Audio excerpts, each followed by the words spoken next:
Thank you very much, Kester, for that. That's raised some pretty interesting and fundamental questions about the media model.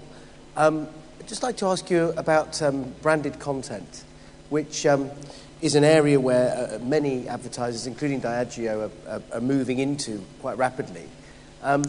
What impact do you think that will have on the relationship you have with media agencies? I think media agencies have a big opportunity with branded content because they have probably better commercial relationships with many of you out here, the media owners. Those commercial relationships based upon predominantly trading at the moment. If we can get into the conversations with the producers and programmers, then I think that's enormously important. But we've been looking at various things in branded content, and it's an enormously fascinating area. I think somebody said it, consumer content creation is a sprint and consumer engagement's a marathon. In my experience, making content has been a bit of a marathon as well. It's been kind of 12 months in gestation. So I think there's got to be a question of how much we can speed that up. But if you look at some of the on-screen branding, and I mean screen in its widest sense, of most media owners, and I would pick as an English person Sky. I think Sky's on-screen presence is absolutely fantastic. It looks brilliant. It's beautifully branded.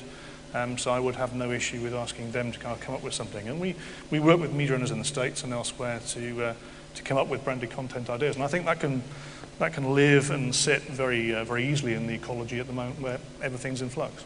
Yeah, okay. Thank you very much.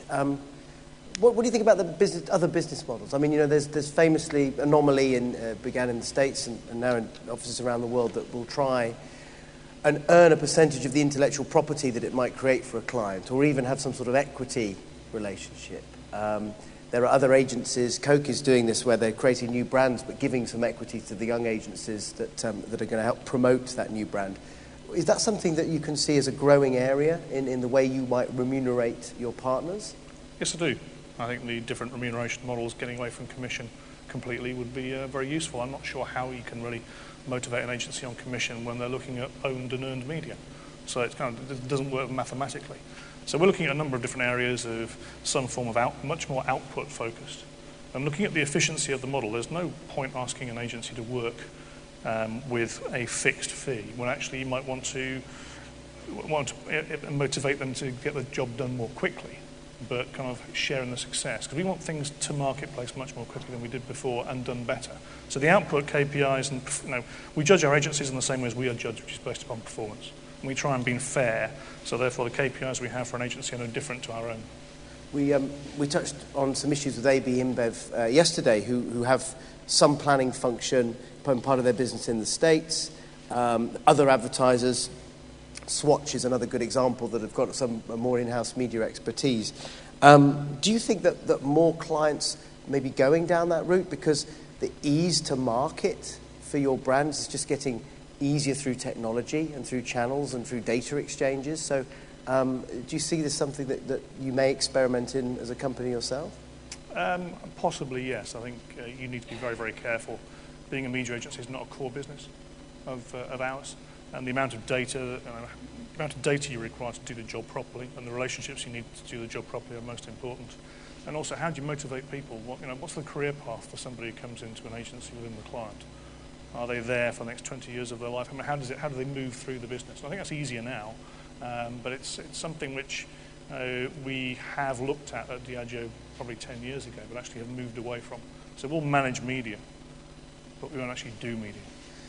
It's probably, in the last 12 months, about $20 billion has been put up for pitch in terms of media accounts. Probably at least 17 major global pitches in the last 12 months during the recession. If pitching is that arduous for clients, why do you continue to do them so often? I think there are some special circumstances post-September 2008, and there's also probably some peer group pressure as well. This is the great thing about 2008 and 2009 is its discontinuity. It's not a chance for us to rebase our costs and access to media.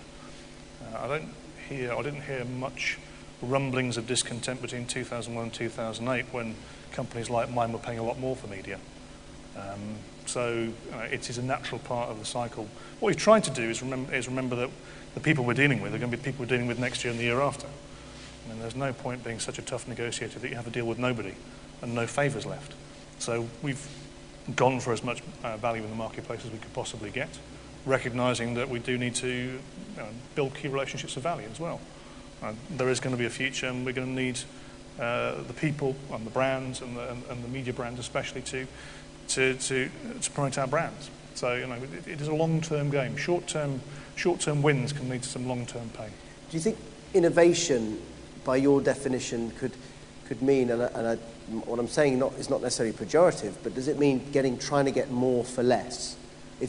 Can you see a time where a smaller number of great branded content or big media ideas can achieve the sort of level of GRP's coverage and equivalent that you're currently getting through a multitude of different channels now?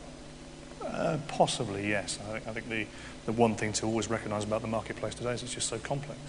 So I think somebody said yesterday that everyone's looking for one agency to lead them through this kind of perfect storm, and actually that's not possible because nobody has a clear view of where things are going. So I think we will continue to look at various options moving forward and keeping our options open. So I talked earlier about choice.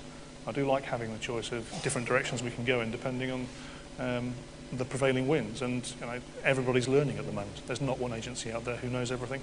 Google don't know everything either. In terms of that choice, how do are you a fan of consolidation, either in the media agency world as they consolidate into buying groups and parent companies, and that process is pretty much almost complete now, you might think over the last 20 years or so.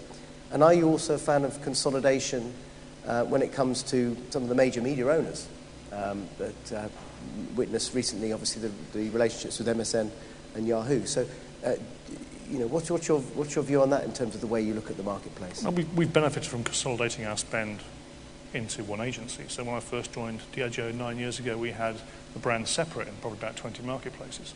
So we consolidated that into one agency. So consolidation per se is something that you want to use as a lever when it's appropriate. I think marketplaces can be over-consolidated, and therefore it gets back to the choice issue. You don't have the choice that you once had before. So you've got to, the rules or the approach we have needs to be flexible enough to meet the prevailing market conditions. So if you want to consolidate, absolutely fine. If you consolidate and agencies consolidate, do you still have the same level of service as you once had? And are the people within the agency still as motivated to do a good job for you as they once were? And in terms of consolidation of external inventory marketplaces, are the new consolidated media owners potentially over-leveraging their position given the lack of choice that we have? So it's kind of I think there are issues on both sides in terms of my concerns about consolidation per se. Okay, thank you. We have opportunity for questions for Kester from the floor. We have a strident hand that's just gone up forcefully. If you just hold on 1 second. And I always like to, even though I know Mike Donoghue very well, I always like to say, could you say your name and where you're from before you ask the question, please? Thank you.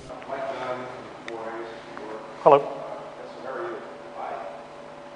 We are doing a fair amount of work with our DNA trying to move toward value pricing rather than hourly pricing.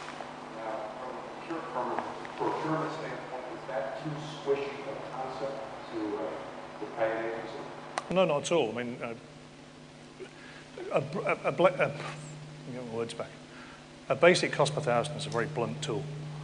If I wanted to buy cheap media, I'd probably do it myself or get my father to do it, because it has actually no expertise at all. So if you're looking at a cost per thousand as your only view of the world, then that cost per thousand includes so many other quality aspects in terms of day parts or incremental coverage or click-through rate, whatever it may be.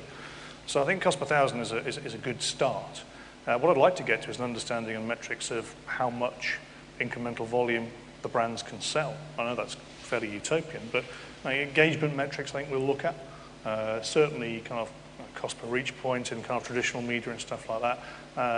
Looking for one currency would be very convenient. But I think the point I made about procurement people understanding the category they work in, that's absolutely critical.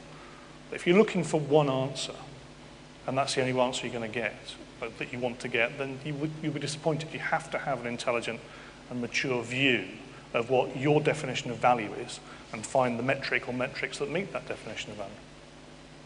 Okay, thank you, Mike, and thank you, Kester. We're running close to time, so if there aren't any further questions, we're going to move on to the final part of our festival. I'm just too generous, and it just popped up so quickly there. That's it, run down. Here we go. Look at this. She's running too. It's excellent. Just if you keep your hand up. Brilliant. Thank you very much.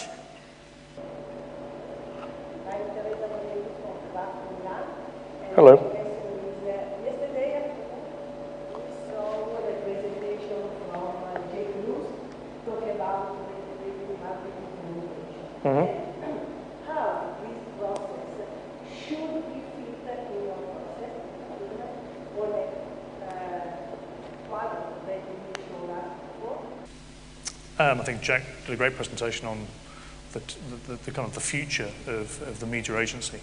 I would argue that I've had the same conversation with Jack probably 10 years ago, and nothing's actually happened so far. So we've always been after alchemists, a kind of quasi-account planner with now digital expertise who can look at creative, etc., etc. IMC is as much an agency issue as it is a client issue. I think Jack made that very point that if you're going to do media management and IMC management properly, you have to have as much determination and as much passion for doing it properly and resource from the client side as you do from the agency side. And I think that whole area of IMC, and I think Coke are doing a fantastic job in that area, is very much strategic. Because I'm assuming, I left Coke 9 years ago now, so they've probably changed a lot since I was there. Looking at your total AMP and how best to leverage your total AMP rather than see it in silos, that's not an easy thing to do. It requires data, it requires real understanding of the brand essence, etc. And I think that's an opportunity, and I'm sure Jack would agree that that's an opportunity for media agencies to really take the high ground there. And I don't have an issue with media agencies taking the high ground of being either the primo inter pares or the lead agency in an IMC approach to things. It needs to be done with humility, but I don't see an issue with that as long as the people are in the right place. Well, Kester Fielding, thank you very much. Ladies and gentlemen, Kester Fielding.